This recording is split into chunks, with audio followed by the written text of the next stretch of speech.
mayam buhan wakta punsba yumnan mataram osari ngasi senin asina pisas ni makha tarpa episode 106 tagina 107 pawa putuna laksari ain episode se pathu matamna soi kilan ki bam risita nando boyar busum yam nga piu mayam na senin subusu nuksibiduna like comment amadi subscribe tawira mo haisari hana tagi hauna senin asibu support tawira kusing busu hainingai letana thangar phong doksari fare du myam mubirom da mai onsilasi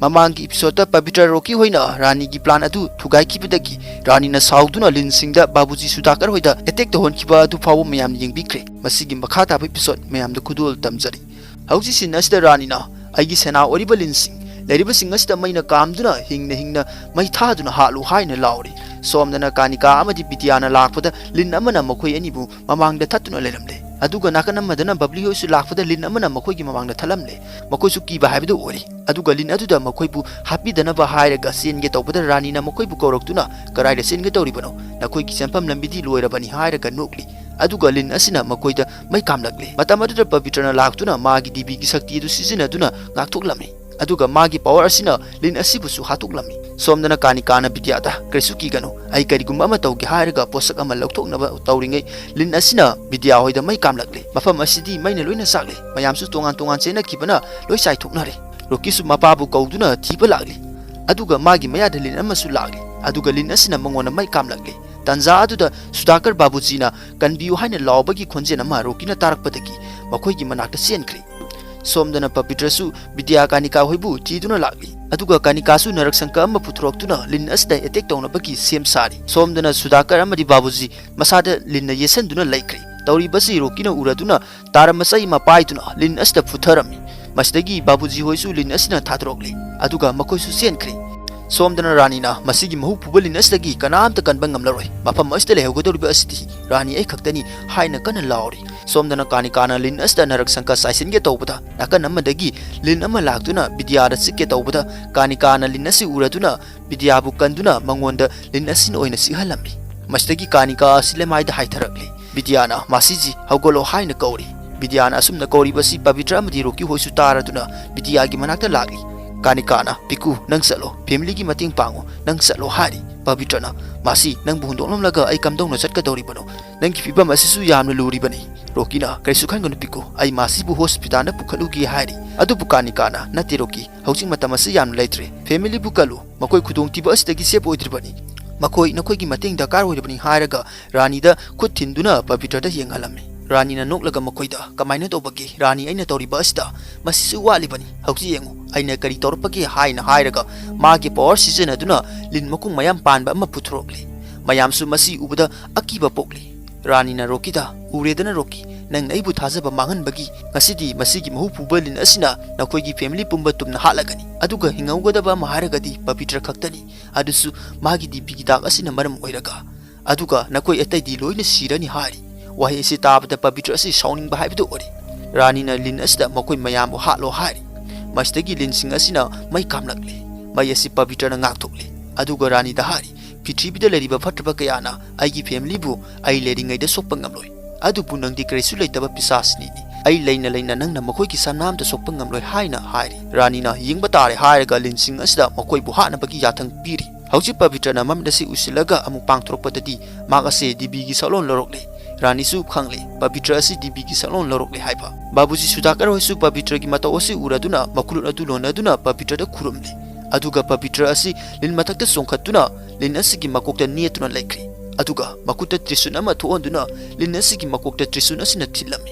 masdagi lin ase mangkre aduga Pavitra na maya kathoktuna sakliba maising asi maya da loina sanghan kituna loina mutatuna hana gumna lehenkre aduga Rani da mai kamlagle masdagi Rani na matang asda ai hauji Pavitra ga mai unaba ngamlaroi mafam asdagi thatoktuna sen kibana farani haina khalaga masaba puduna mahak mangkre hauji Pavitra asi lemai da haitharakle aduga Pavitra hoi kanika gi mya da lagle Pavitra na masi ai nang bukar su tawloi hairaga rokida doctor da phone taw hari adubu kanika na ai hauji chapaki kainaram dagi matam adu yarokle hari Pavitra na nate masi nang adum na haiganu hari bidyana masi nang na koi bu kudung tiba kayada kanbiki bani nang bukanabagi upai soidana leramgani nangdi nasakni adu nangdi soidana khanglamgani akhoi da haibiu nang bukanabagi upai adu kanikana aina khangliba kaya aduni nangna laita pariba kaya adu mahu pubalin asdagi kanabagi upay amta leite mahu singase aigi haksangi mafam kayada loina sandokri aibu kanba ngamgani haibagi thajaba leitre hari bidyana aibu kanabu honabada nahak asigi pibam asda leire ai yamna lale nangi damakta aina kaisu toba ngamdaba asda haijari adubu kanikana bidyabu magi manakta laklo haina kauri bidyana masisi ai nang haibu kudimak loina ingani nang bukan bangamgani hairagadi ai kudimak katupa ngamgadi haina kaptuna hari Matamadu kanikana bidyagi maraibakta khut thamduna magi sakti pumba bidyada pibirami kanikana bidyada aina nangwanda aigi sakti pumba sinerabani aigi khongchada sidi lore aduna nasak oibagi nangna responsible amuk lahoro hari bidyana masiji aidi nang yautrapati kari sukhang banati nangi nhot aina kamdongnu sin hogadori bano kanikana nasana nasabu thajaba thamu nasak amagi mathau tawni haina aingonda wasa u hari mayam kanikana magi sakti pumba si bidyada sinari basi Bidya asi hanat ki hauna supernatural gi maramda tijinduna lakpagene bidyana masiji nagi mo sinduna aina nasa amo oibagi ithau phajana tawgani masina pamni ba ase aina kaidonglesu thugairo haina wasakli mastagi kanika ase harauri aduga rokida aigi thawai oriba pikubu luna sexina senabi ko hari rokin aina hari basini masi pikubu aina phajana sexina yengsingani kanikana karigumba kudungtiba nanglagadi hanumanji buningsingu magi matingna kudungtiba kayadagi kanjaba ngamgani hari aduga kanika sudakar somna amadi babuji hoida makuno naraga aina satkraba matung pikubu phajana ngakpi senbiu ko haina haizari somnana pikugi kari sukhangano mahakti aina poksaba isam ani khanjari bani yimasta isanu pi amana mamagi minungsi upa amagumna mahapusu aina minungsi utuna sexina luna nungsina tawgani hari sudakana kanikasi nang lerambana akoigi family ase kaisu tawduna leribani nahangna akoigi khudong tiba tarama tamda lakpiduna akoigi thawai bukan pedi nahaki tawbiman ase pulsi supa kaujarwe kanikana mase aigi thawni sahi kungi mamangdagi fatraba single lan thengnaduna lakrabani aigi sagi thawti sorasina honba lepti phapa adum pangthokani hairaga piku aisatpagi matam yorokli hari Pavitrana nate masi nang adumna tawba yaroi aibu ithanda thalamduna nahak chatkiba yaroi masi aidi nang yauduna kari tawgani kamaina tawgani haiba khangba nate kanikana piku haujiti nang nathanda natrabani nangi nasada isorgi sakti yauri bani mamang deki ipai puna apaba thabak torambagi matung ina nangonda isorgi sakti ase phangli bani nang ase akoi kudingmak pu ngakpi senbina bagi tamak isona tharak pani hari Pavitrana masi nang yaudrabadi aigi pangan thongna punamak loirani aina piklingai dagi imai pa kaina kibagi awabado masi nahangna khangandana aibu saunaba yukpirakibani aibu khutpai duna singduna lakpi khibani adubu masi aigi kanasu leitraba amagumna thamlamlaga satki haina karigi khalibano kanikana masi taibangi sanabini piku amuktang purkrabadi nongmana traga nongmasi bahaibase masana tabani aduna hauzik aigi su matam yerokle aina satkraba matung nangi thamoida aibu sena ningjau nangi ai koibada ai soidana leigani nangna ipa ipu dagi sanarakpa sanabi ase mangangano nahang isorgi sakti adu mafam sana asumbagi mayamgi mating pangnabagi tamak sijanagani haina aingonda wasa uhari Pavitrana asumbagi tamak ai mayoknagani masina aingonda takpikipa afaba kaya ado aina tungkoina adumak tawgani afaba nataba thabak amda tawroi haina magi masita wasakle mastagi kanikana Pavitragi mamaida nalaga aisu thajai piku nangna asumna tarokani haiba ai nangbu yamna nungsi piku nangbu phangsabase ai yamna saktosai hairamlaga kanika asi taibang pan thadokri asumna kanika na taibang pan thadokkiba asida mayam asi nungaitana kanip kabu kautuna kapsari aduga sin asi sense tawkraga numit humnigi matungda sin asi ulagli hausi rani asi magi masabu puduna lambi amada lagli rani na Pavitrana dibi gi salon lorkiba kaya ring singlaga Pavitra bu hatrapati mahak santi fangloi haizari aduga masada ngangduna nangna aigi misangda leirakadra hairaga Pavitra gi misangda nangna leirakpa hauji nang aina kari tawgi yengba tabani hairaga lakpada mioi khara mai paiduna leiramlibase uri aduga khali hauji aigi sakti ase yamna leitre aduna karisu tarorege haina khallaga lakli adubu mayamarak asidagi nupa amna rani ase khangladuna rani da he surel nang mafam musta kaidori bano mafam musta gi yamna lamna satro haina seraklami asumna serakpadagi rani na ai sakti ase yamdrabasu makoidagi lauraga loire haina khalaga makoida masindagi mai kamduna myoising asibu mai sahanduna hatokli aduga makoidagi sakti laurami next in the Pavitrana magi masi kaina kibagi mathwai nungaitana leiri rokina piku haina Pavitra bu kaurali matamadu Pavitrana rokida nofet tauri rokina piku ai khangi nangna nokliba ado asingba nokpa nate nangna nokliba aduna nang karisu tawte haiba khanhan bagi noklibani adubu nang nathanda lerba matamda nangi mitki pidi lepa leitana sinthari aduga aina nangi namangna leplaba matamda nangi awabado aingonda losinna phone Maramdi nangi nungai tabadu aina uraga ai nungai kiroi khanbagi adubu piku nang kauraba male ai ase nangi punsigi khonglo oribani ai si loina khangi hanadigi hauna ngasi fawba nangi masina nang bulu na tawba sexy na sena biba kaya aduga masi masu khangi kaina kiba ma yawbuda kayamu yamna wai haiba aingonda nangi nungai taba ado losin baki mathau tade aduna nangna nangi pirang adubu khamgano maning tamna sinthasano nang supena kapu hari Pavitra aina nomuta asumna kalubtabani aigi masi asi aingondagi munkini haiba adubu aigi mapuk asidi laibakti bam mapuk haibaduni ahamada aigi ima ipa ipu kainaki aina su hauju thajaba ngamjadi masi ase hauju taiban pan asda leitre haiba haina roki da hari aduga roki na Pavitra bu konsilaga hari nangi masi na hairambadu na kaurabara mang ase nangi thamoida wakhalda leiribani mana taibang pan thatokrabasu masi nadi na pu adum senaramgani kanana nangna tanda ngairi haiga dawribano aisu nanga puna leminari bisiti aina sitri phawba khondang kunding nangbu senagani nangi nanakta adum leigani